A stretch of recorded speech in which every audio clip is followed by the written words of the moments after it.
Hello, അപ്പോൾ ഞാൻ ഇന്ന് വന്നിട്ടുള്ളത് മീഷോന്ന് ബൈ ചെയ്ത ഒരു പ്രൊഡക്റ്റിൻ്റെ അൺബോക്സിംഗ് ആയിട്ടാണ്. ആ പ്രൊഡക്റ്റ് എൻ്റെ കയ്യിൽ കിട്ടിയിട്ടുണ്ട്. അപ്പോൾ നമുക്കിതൊന്ന് അൺബോക്സ് ചെയ്ത് നോക്കാം. അപ്പോൾ അൺബോക്സ് ചെയ്തപ്പോൾ ആദ്യം തന്നെ കിട്ടിയത് ഈ ഒരു ബോക്സാണ്. ഈ ബോക്സിൻ്റെ അകത്താണ് സാധനം ഇരിപ്പത്. സാധനം എന്താണെന്ന് നമ്മൾ പറഞ്ഞിട്ടില്ലല്ലോ. 4 സെറ്റ് ഓഫ് ബ്രേസ്ലെറ്റാണ് നമുക്ക് കിട്ടിയിട്ടുള്ളത്. വെറും 100 സംതിങ് റുപ്പീസായിരുന്നു.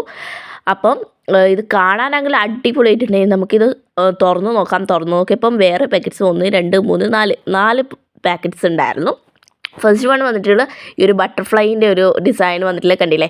അപ്പോൾ നമുക്കിത് കയ്യിലിട്ടിട്ടും നന്നായിട്ടുണ്ടായിരുന്നു. അപ്പോൾ ഇത് ഫസ്റ്റ് വൺ. അടുത്തത് വന്നിട്ട് ഒരു നമ്മുടെ സാധാരണ കടയിലൊക്കെ കാണാറില്ലേ അങ്ങനത്തെ ഒരു ഡിസൈന്. എനിക്കിത് ഭയങ്കര ഇഷ്ടമായി. ഈ ഒരു ഡിസൈനാണ് എനിക്ക് ഏറ്റവും ഇഷ്ടമായത്. അപ്പോൾ മൂന്നാമത്തെ വന്നിട്ടുള്ളൊരു ലീഫിൻ്റെ പോലത്തെ നമ്മൾ ഫസ്റ്റ് കാണിച്ച ബട്ടർഫ്ലൈൻ്റെ അതേ ഒരു ടച്ച് വരുന്നുണ്ട് ഈ ഒരു ബ്രേസ്ലെറ്റ്സിനും.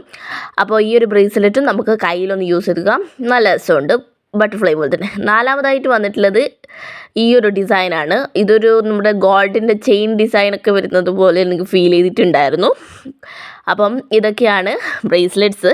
ഇനി ഞാൻ നിങ്ങൾക്കൊരു കാര്യം കാണിച്ചു തരാം. ഈ ഒരു വാച്ച് ഞാൻ മീഷോന്ന് ഫ്ലിപ്കാർട്ടിൽ നിന്ന് വാങ്ങിയതാണ്. എൻ്റെ ടാഗ് ഞാൻ ചെയ്തിട്ടുണ്ട്. ഇതിൻ്റെ ഒപ്പം പെയർ ചെയ്തിട്ട് ഇടാൻ വേണ്ടിയിട്ടായിരുന്നു ഞാൻ ഈ ബ്രേസ്ലെറ്റ്സ് വാങ്ങിയിട്ടുണ്ടായിരുന്നത്. കണ്ടില്ലേ, നന്നായിട്ടുണ്ടായിരുന്നു. ഈ കാണുന്ന കളറേ അല്ല നമ്മൾ നേരിട്ട് കാണുമ്പോൾ അടിപൊളിയാണ്. പിന്നെ ഇത് വേണമെങ്കിൽ നമുക്ക് വലത്ത് കയ്യിലും ഇടാം കേട്ടോ. അപ്പം സംഭവത്തിൻ്റെ ഹുക്കെല്ലാം നല്ലതാണ്. അപ്പം നമുക്ക് അടുത്ത വീഡിയോ കാണാം. ബൈ.